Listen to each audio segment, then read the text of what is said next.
And out and about for this morning, we are dry here across Colorado. The river's not very high, and we will be continuing to see warm, windy, and dry conditions here across Colorado for the coming days. A really beautiful start to our Tuesday morning, though. Downtown Denver glistening as the sun comes up, but drought conditions, as we've been talking about for months now, have worsened and will continue to do so, unfortunately, with extreme to exceptional drought conditions continuing into our northern central mountains. Severe here in Denver. Please abide by fire restrictions, burn bans if a fire were to spark, and particularly over the western slope in the mountains today. Tomorrow, it does have the potential to spread rapidly as fire danger increases and the winds pick up.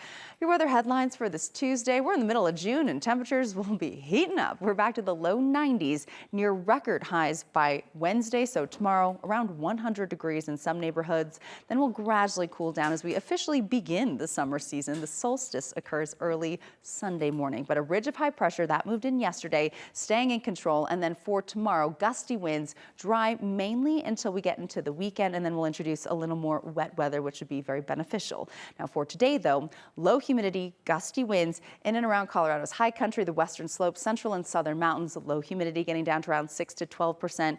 Wind gusts around 35. The fire danger will extend further to the east and south tomorrow with a fire weather watch in place, and that will be gusty winds, low humidity, and upwards of 40-mile-per-hour wind gusts possible. In and around Denver, it is quiet this morning. The winds will be the strongest later on in the afternoon after about 2 p.m. into mainly our northern and central mountains. Calmer conditions by morning, but the winds pick up steam all across the state for Wednesday. You can see in Denver by the afternoon, right around 4 o'clock, around 30 to 35-mile-per-hour wind gusts will be possible. For this morning, it is calm, 55 degrees, humidity sitting at 54%, and with some of that stagnant air in and around the urban corridor, it is continued hazy. An ozone action day alert, unhealthy for sensitive groups. If you do fall into that category, you may want to limit time outdoors. Also protect yourself. It's going to be UV index very high to extreme, daytime highs in the low 90s. Stay cool, hydrate, make sure everyone is nice and cool for this afternoon. Walking the dog, the hottest temperatures expected between 3 and 6 p.m. Then later on tonight, we'll gradually see the 70s in the mountains drop down to the 30s and 40s by morning. This evening for Denver by 8 o'clock will still be at 89 degrees. Our overnight lows will cool, but around 10 degrees above normal to the 60s to start the morning tomorrow.